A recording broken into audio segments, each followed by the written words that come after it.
Hey everybody, it's Whiskey River here, and welcome back to Path of Titans. In this video, I'm starting a new series called Last Week in Path of Titans, and this will be the first one of the series. This one is actually a couple of weeks old. I'm going to try to do these every week. I may not be able to do one every week, but that's my goal. You might have noticed that I've stopped the commitment of doing a weekly live stream. I'm going to do live streams from time to time, but I can't have a regularly scheduled live stream like I thought I was going to be able to do, just because I've been really busy with real life and stuff. So work's getting busy, and just life in general is getting busy, so I don't have the time to do that. But I will when I can, and I'll definitely be dropping a lot of videos. I've got this one, and then there's another one I'm going to do. It'll be the second installment of the Last Week in Path of Titans, and then we'll start with this one here. And there's a few more videos too I got on the Aloe I want to do before they do the update on it, and then one on the DB Dinosaurs as well. So last week, Path of Titans, my friend and I, Codester, played a little bit on Tyrannotitan, and we had a lot of fun with those. I like to play on Homer. This is Homer, my Tyrannotitan. I had developed a character for him in Arizona back in those days, and I've since recreated him on Regal Reigns, Realism, and also on Dynasty, and here on Apex Killers as well. Been playing a lot more realism lately. This is a clip from Apex Killers. As you can probably tell with the Kamara. We were hunting some Kamara here. They had an adolescent and a baby with them. So the Kamara is a pretty good challenge to fight, even just one or two adults, but a whole family of them is a pretty good challenge even for two Tyrannos. As you can see, they almost killed Codester there. But it's been a lot of fun playing on the Tyrannotitan, and I do like to bring it out from time to time. And it is a lot of fun. It's a dominant Apex. This is the Satchy, a little bit of Satchy gameplay. I got two clips here on the Satchy just highlighting its clamp. It's a lot of fun to do clamp, especially to Annos and Galugors. They're the two things that nothing else can clamp. So it's really nice to surprise those guys when they don't expect it. Satchy's a really fun mod. It's not on a lot of the realism servers. I wish it was, but it is on Apex Killers, so you can have fun on the Satchy on Apex Killers.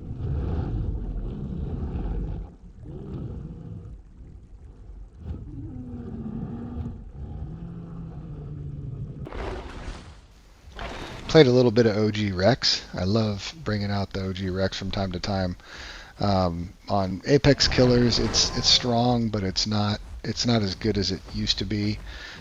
There's just so many things on the Apex Killers server that are really good at bleeding and out-turning and outlasting you, and you just don't have the turn that's required to deal with stuff that can tail ride you. You can see even in this clip here, this is a DB Acro. Even though they're only a sub Apex, and this is I'm on what's considered a sub Titan.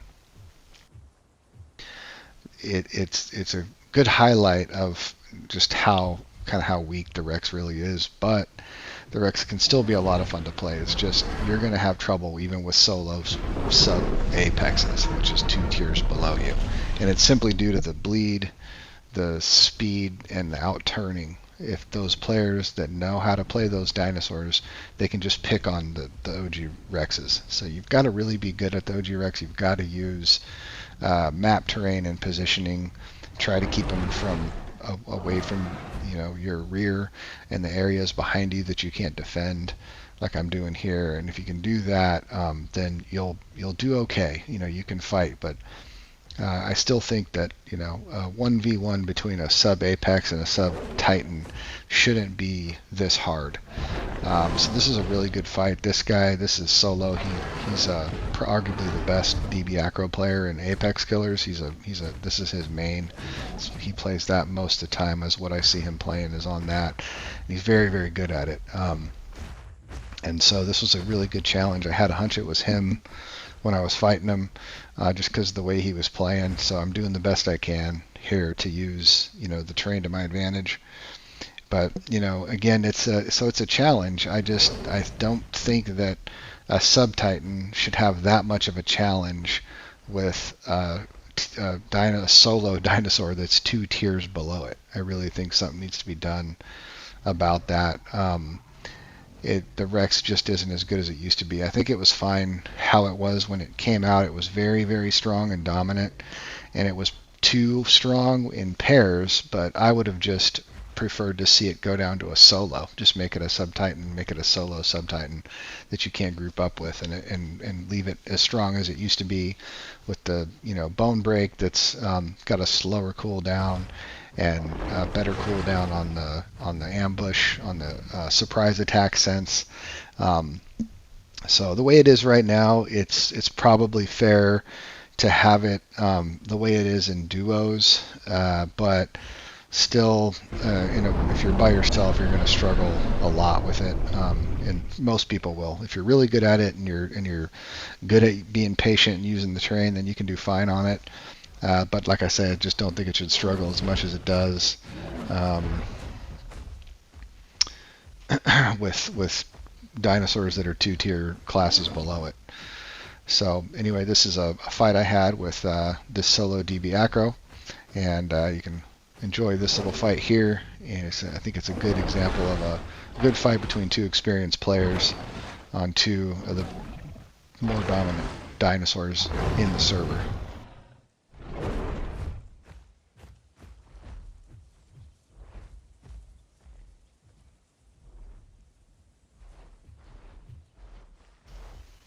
Now, the DB Acro, a lot of people say is OP, and it's very, very strong. A lot of the servers won't even put it on because of how strong it is. It's got a heal call, and it has a lot of different subspecies you can use, speed and armor and some others. And with its on Apex Killers, he's tuned up the turning on it. George has, so it turns a lot better. It's a lot faster, and it hits really hard, and it does bleed. And then it's also got a stomp and a tail whack, so it's got a really good. It's actually probably the best dinosaur you can play as a solo playable. But then you can also pair up with it. So I mean, if I was dealing with 2 of them here, I'd probably be dead. It's going to be very hard to deal with 2 of them. So a lot of people argue that it's just too powerful, the DB Acro, and so maybe that's one of the reasons why it can just pick apart an OG Rex like this. But the OG Rex I still think needs to be a little bit stronger. I just think it needs slightly better turning, and I think that would be good, a little bit better for it, and maybe a little shorter cooldown on the crushing bite bone break. If you use the fracture species of the OG Rex on the Apex Killer server, you can get full bone break on 1 bite, but even then you can see how hard it is to land it when you're playing against a good player in this video.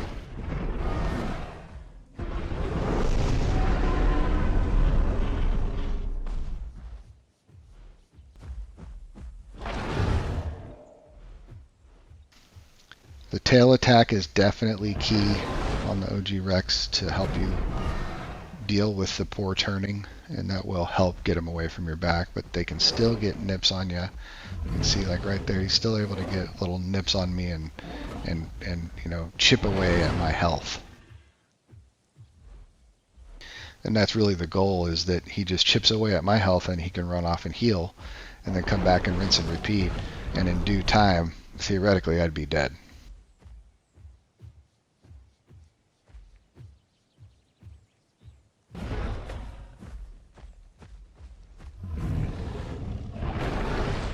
Really, the goal here is to just catch him with a bone break. That's what I need to do. I need to try to trick him or bait him into making a mistake so I can get him with a bone break. And if I can do that, I can end the whole fight. But like I said, he's very experienced and smart player, and he knows what he's doing. So it's not going to be that easy.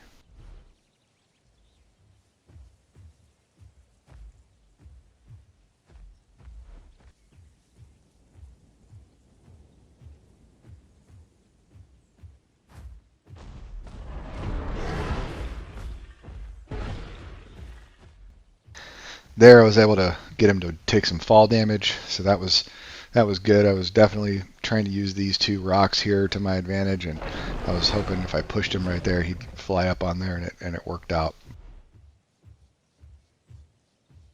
Now, I should have probably come here earlier. I don't know. I don't want to sit and camp on a rock the whole fight, so I like to try to move around a little bit. It's kind of a double-edged sword. If you pull up here, and if I would have pulled up here in the first place and just stayed here the entire fight, he wouldn't have been able to make as many mistakes as he did earlier on in the fight that would allow me openings to get hits on him. I don't think it would have been a lot longer of a fight and more boring too. So that's why I kind of was trying to move around a little bit and use some different areas of the map and different rocks and things and trees because the more he comes in and tries to hit me, the better opportunity and chance that I have to get a bone break like I did right there. But once I'm below half, I'm definitely going to get up on a rock like that and protect my backside as much as possible. But I was able to land that bone break in the end and get the victory. We also did a cougar bounty. It was a lot of fun. People started calling us the Hellcats from Salt Flats, so we just coined that. We adopted that name and decided to use that as the name of our pack, Hell Flats from Salt Flats. There's one of my subscribers, Tinnery. He's a cougar main. He's very good at it. So he was showing me and teaching me how to play cougar, and man, was it a blast! It was a lot more fun than I thought it would be to play the cougar. It's a mod that is probably broken, and most servers don't include it because of how broken it is. It's extremely fast, and it does like Tyrannotitan level bleed. And its attacks, it only has 2 attacks, a bite and a swipe. The swipe does bleed and a little bit of damage, and the bite does damage and a little bit of bleed. But when the key to them, and what it doesn't tell you, is that when you hit stuff, it stun locks them. So if they're sprinting full sprint and you hit them, it just takes them out of sprint, and it pauses them in place. So you can't really run from them. It's very, very hard to run from them. You have to basically stand your ground and fight. It's extremely hard to deal with these cougars because of how fast they are. They are glass cannons. I mean, it doesn't take very much to kill them. If you're a sub-apex or higher, you can kill them in 1 or 2 bites, maybe 3 at the most. So, you do have to be super careful. You can't just tank stuff. You have to get in and out, in and out. And so it's not as easy to play as what like Tinnery makes it look. It's really not that easy. He's just an extremely good player and good at the cougar, so he makes it look easy. But it is very, at the same time, if you master it, it's like unstoppable almost. So it was a lot of fun, and I'm glad that I did it. We did the bounty. It was like lasted all 3 days. I think we ended up barely getting killed in the end. I think we went like 27 and 1 at the end of it, and he ended up getting nabbed by a Hats. It was a third-party situation where we were fighting a Dominus, and the Hats came in, and it was just a lucky Hats. But we had these other Hellcats or these Cougars coming to Salt Flats to try to get us, and they were the White Tigers, they called themselves, I think it was, and it was a lot of fun. It was cool. It was a really good challenge, but we ended up killing them in the end here, and they didn't get the bounty, so that was a really fun fight. So check out the Cougar on Apex Killers if you haven't. It is quite a fun mod to play. It's hard to use, but once you master it, it's unstoppable almost. I also played the Torvo here, the DB or the PT Torvo, excuse me. It's a cool mod. It's not one that I play a whole lot, so I wanted to try it out and see how I could do. And I do like its play style. It's one of the things I like about it is it's very quiet and stealthy. And I was using the regular bite and then the bite that slows your opponents down, along with the headbutt and the claw attack, tail attack, and then you've got your stamina boost. They're pretty strong. They don't do bleed or anything like that, so I think they're probably at a slight disadvantage on the Apex Killers server just because bleed is so strong there, but they hit very, very hard, and they're maneuverable, and so I had a lot more fun on it than I thought I was going to. If you can stack the bite does like five. It'll stack 5 times, and it does more damage every hit that you get on an opponent. So if you can get those stacked up, it does a lot of damage. So it's really good against stuff that's slower than you because you can stack that bite up and just shred them with the massive damage that it does. But if you can't get that stacked up, it can be kind of difficult. This is a really difficult fight. I got jumped by these Draco Vipers, a whole pack of them. So I wasn't really able to use much of my tools to my advantage. I couldn't get my bites stacked up really. My other bite that like slows them down isn't really going to be useful at all in this situation because they're just flying away. I can use my headbutt though and my tail attack to try to knock them out of the sky. And I'm in these trees. I'm trying to get them to hit the trees and take collision damage, and also maybe take collision damage against me when they hit me. And then if I can use my tail and my headbutt to get them on the ground and get a couple of bites on them that way, then I might be able to win this. But it is not going to be an easy fight, and I knew that right out of the gate. I thought I was done for here, actually. But I just did the best I could to use these trees and the terrain to my advantage and see if I could squeak out a victory here.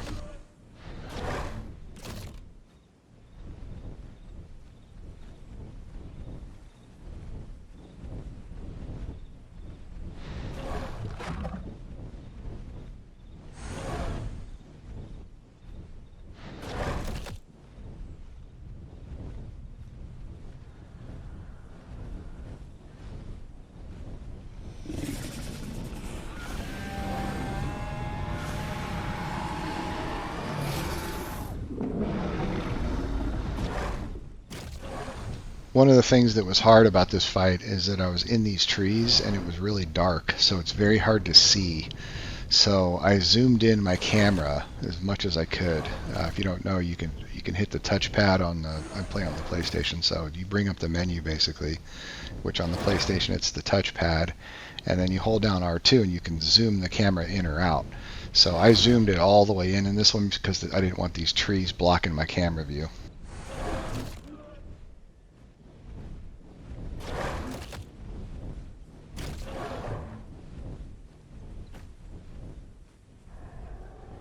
One nice thing about the Torvo is that when they hit you, you build up a passive armor stack. So that's what that icon is the more hits you take, the more it gives you a bit of an armor buff, but then it does cool off. So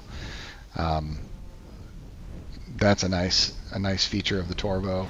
It also has something that's it's a passive now where it actually you do more damage to the head. So if you can get headshots, it puts a passive debuff on whatever you're fighting, and you'll do more damage to their head. So that's also a good thing.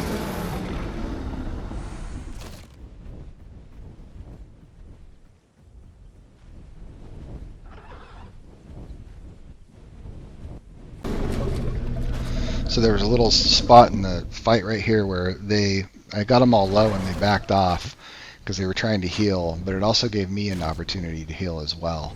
And I was able to sit down for a little bit in there, and they weren't able to take advantage of it because they were also off sitting down and healing. But they had me a lot lower, so that gave me a really good opportunity to gain back some health.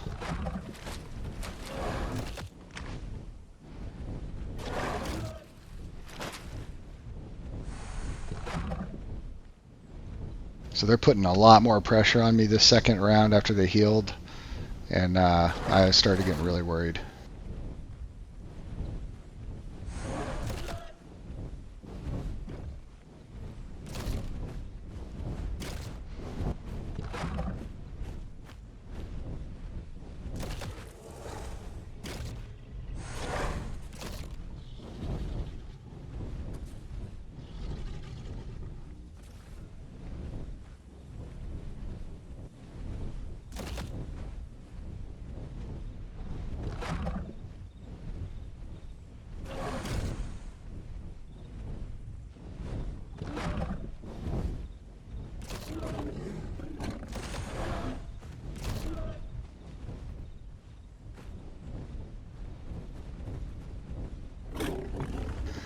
I know they're trying to bait me to run out after them.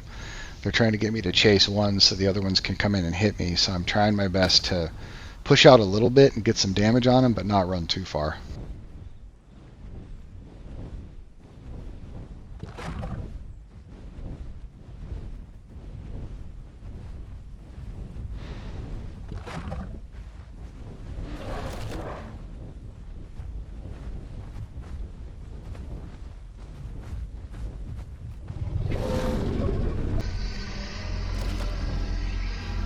So here I ran out. I figured I'd try a different location to see if maybe it was a little bit better up here, because they started getting their angles down pretty good on that cluster of trees down there.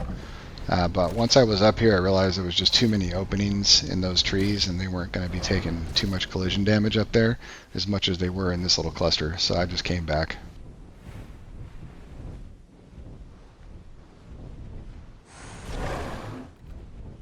But I did get some hits on them in the meantime, so it wasn't too bad of an exchange.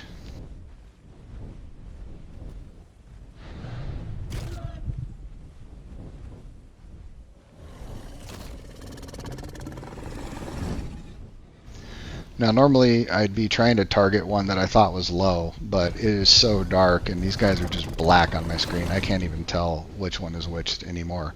So I really don't know which one to target. I'm just trying to make it a point of getting as many hits on them as I can every time they come in, make them take collision damage on me or the trees, and then also get some bites on them. And if I can do that for every time they come in and get one hit on me, then I think that's the best fighting chance I have to win this.